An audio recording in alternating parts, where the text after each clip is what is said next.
नमस्कार। आइए आज हम इस वीडियो के माध्यम से वार्षिक परीक्षा सत्र 2022-23 के लिए मॉडल प्रश्न पत्र विषय हिंदी का हम देखेंगे। देखिए, हमने ये मॉडल प्रश्न पत्र तैयार किया है। आप इसका अभ्यास कर सकते हैं वार्षिक परीक्षा के लिए। इसके सभी प्रश्नों के आंसर आप अपनी पाठ्यपुस्तक से खोजकर अपनी नोटबुक में भी नोट डाउन कर सकते हैं। तो देखिए, देखते हैं वार्षिक परीक्षा। देखिए, वार्षिक परीक्षा के लिए सह उत्तर पुस्तिका इस प्रकार से आपको दी जाएगी। इसमें हम देखेंगे वार्षिक परीक्षा में जो पूर्णांक होगा 60 अंक का होगा और इसमें कुल प्रश्नों की संख्या 24 है। देखिए, इसमें आपको यहाँ पर सामान्य सी जानकारी भरना है, जैसे कि रोल नंबर, साला का नाम, डाइस कोड और परीक्षा का दिनांक, विषय। इस प्रकार से आपको यहाँ पर भर देना है। इसके बाद हम देखते हैं ये जो मॉडल प्रश्न पत्र तैयार किया गया है ये अभ्यास के लिए है। आप इसका अभ्यास कर सकते हैं। तो देखिए, वार्षिक परीक्षा के लिए यह मॉडल प्रश्न पत्र विषय हिंदी का है। तो आइए हम इन सभी प्रश्नों का अभ्यास करते हैं। जैसे कि पहला प्रश्न है, देखिए हम देखेंगे यहाँ पर प्रश्न क्रमांक 1 से लेकर 10 तक विकल्प वाले प्रश्न दिए रहेंगे। इसके बाद प्रश्न 11 से लेकर 20 तक लघुत्तरी प्रश्न और इसके बाद प्रश्न क्रमांक 21 से 24 तक दीर्घोत्तरी प्रश्न दिए जाएंगे। तो आप इनका अभ्यास कर सकते हैं। जैसे कि पहला प्रश्न है, चाहा नहीं मैं सुरबाला के गहनों में गूंथा जाऊं, कविता के कवि का नाम क्या है। तो आप यहाँ पर देख सकते हैं 4 विकल्प दिए हैं। इनमें से आप देख सकते हैं, तो इस प्रश्न का राइट आंसर आपको देखना है अपनी पाठ्यपुस्तक से। इसके बाद है पानी का पर्यायवाची शब्द है। जैसे आप देखेंगे पानी का पर्यायवाची शब्द क्या है, तो पानी का पर्यायवाची शब्द है जल। इसके बाद है पंडित ईश्वरचंद विद्यासागर का जन्म हुआ था। तो देखिए, पंडित ईश्वरचंद विद्यासागर का जन्म कहाँ हुआ था, तो आप इसका आंसर पाठ्यपुस्तक से देख सकते हैं। इसके बाद है जिन शब्दों के एक से अधिक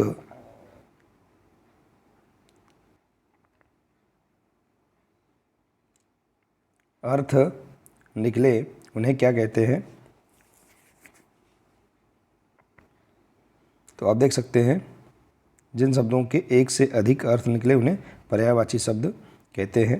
इसके बाद देखिए अगले प्रश्न, इस प्रकार के प्रश्न विकल्प वाले भी पूछे जाएंगे। आप इनका अभ्यास कर सकते हैं। इनके आंसर आप अपनी पाठ्यपुस्तक से खोजकर देख सकते हैं। इसके बाद अगला प्रश्न, हामिद ने मेले में अपनी दादी के लिए क्या खरीदा था। तो देखेंगे यहाँ 4 ऑप्शन दिए हैं। तो हामिद ने अपने दादी के लिए मेले में चिमटा खरीदा था। इसके बाद है रिक्त स्थानों की पूर्ति करो। इससे सूर्य से हमें खालिस्तान प्राप्त होता है। 3 ऑप्शन दिए हैं, इनमें से आपको एक ऑप्शन बताना है। तो सूर्य से हमें रोशनी प्राप्त होती है। इसके बाद है पूरे 30 रोज़ों के बाद खालिस्तान मनाई जाती है। तो यहाँ पर इसका राइट आंसर होगा ईद। डॉक्टर भीमराव अम्बेडकर को खालिस्तान की उपाधि दी गई थी, तो भारत रत्न की उपाधि दी गई थी। अन्याय देखकर आज़ाद का खालिस्तान खोलने लगा, खून खोलने लगा। तो इस प्रकार से आप यहाँ पर इन प्रश्नों का भी अभ्यास कर सकते हैं। इसके बाद देखिए अगला है इसी के अंतर्गत,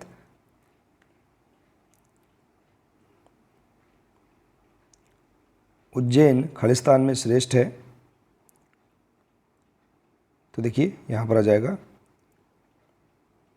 उज्जैन नगरों में श्रेष्ठ है। इसके बाद देखिए अगला प्रश्न, प्रश्न 7वां है, रेखांकित शब्दों का वचन बदलकर लिखिए। तो देखिए वचन बदलने वाले प्रश्न भी पूछे जा सकते हैं परीक्षा में। जैसे पेड़ की छाया शीतल होती है, तो यहाँ रेखांकित शब्द है पेड़, तो इसका वचन बदलना है।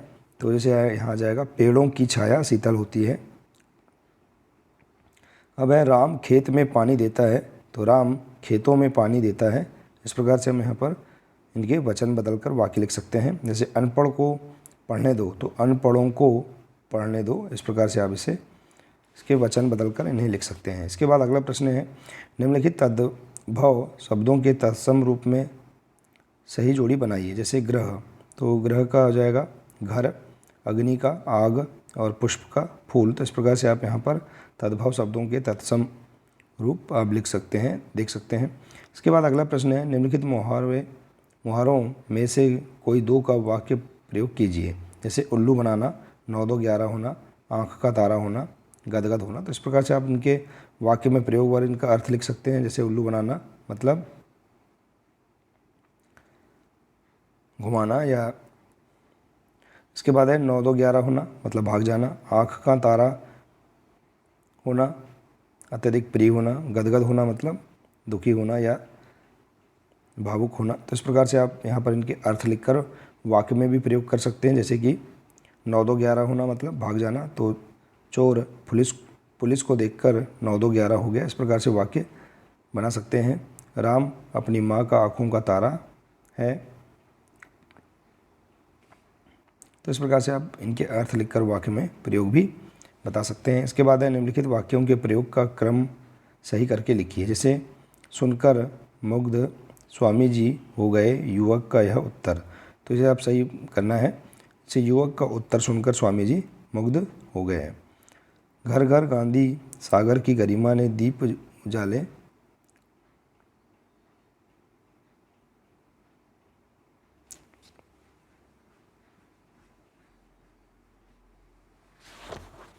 तो इसे आपको सही करके लिखना है।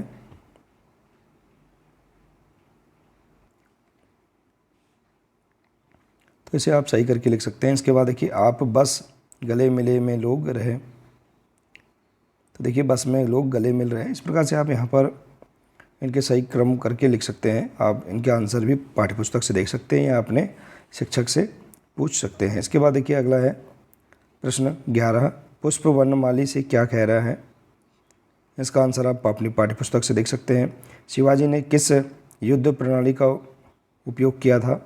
इसके बाद 13 नंबर का प्रश्न है, कोयल और कौवा की बोली में क्या अंतर है। तो आप बता सकते हैं, कोयल मधुर वाणी बोलती है और कौवा कड़वे आवाज़ निकालता है या कड़वी वाणी बोलता है। इसके बाद देखेंगे, सेना किस प्रकार देश की सेवा करती है। तो इसका आंसर आप देख सकते हैं पाठ्यपुस्तक से और इसका अभ्यास कर सकते हैं। इसके बाद है, सांदीपनी कौन थे। अगला प्रश्न, रधिया लड़कियों को क्यों नहीं पढ़ाना चाहती थी। इसके बाद नेक्स्ट प्रश्न है, निम्नलिखित गद्यांश को पढ़कर नीचे लिखे प्रश्नों के उत्तर लिखिए।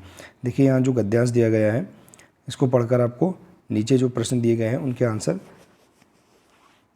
लिखना है। जैसे कि अभ्यास के बिना जीवन में सफलता नहीं मिल सकती। पहली बार प्रत्येक कार्य कठिन होता है। यदि हम उस कार्य को कठिन समझकर बैठ जाएं तो उसे फिर कभी भी नहीं कर सकते। निरंतर अभ्यास ही ऐसी कुंजी है जो मनुष्य के लिए सफलता के द्वार खोल देती है। अभ्यास से विद्या अमृत बन जाती है, तो बिना अभ्यास के विद्या विष का रूप धारण कर लेती है। तो इस प्रकार से पहले गद्यांश को पढ़ लेना है। इसके बाद उसके जो प्रश्न दिए गए हैं उनके आंसर आपको गद्यांश के आधार पर हल करना है। जैसे कठिन कार्य सरल कब हो जाता है। तो आप देख सकते हैं यहाँ पर इसका आंसर, निरंतर अभ्यास ही ऐसी कुंजी है जो मनुष्य के लिए सफलता के द्वार खोल देती है। तो आप देख सकते हैं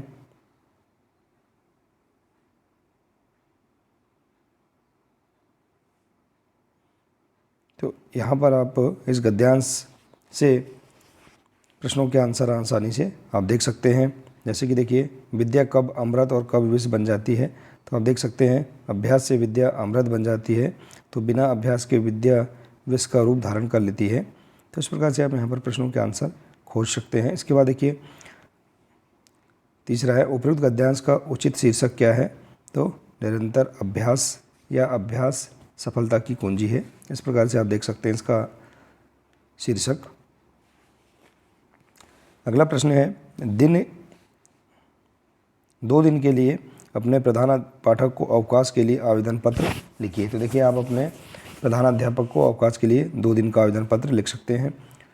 इसके बाद है, दिए गए चित्र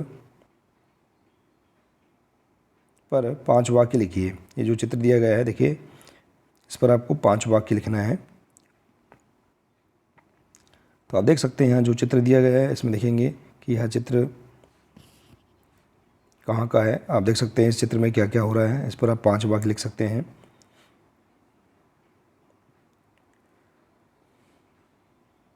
देखिए यहाँ पर हामिद चिमटा खरीद रहा है, यह आदमी चिमटा बेच रहा है। यहाँ देखिए खिलौने वाला अपने खिलौने बेच रहा है। इस प्रकार से आप अपने आधार पर चित्र को देखकर आप 5 वाक्य लिख सकते हैं। इसके बाद देखिए अगला प्रश्न, निम्नलिखित विषयों में से किसी एक पर 10 पंक्तियों में अपने शब्दों में निबंध लिखिए। तो देखिए यहाँ पर 10 पंक्तियों में लिखना है, 10 लाइन में।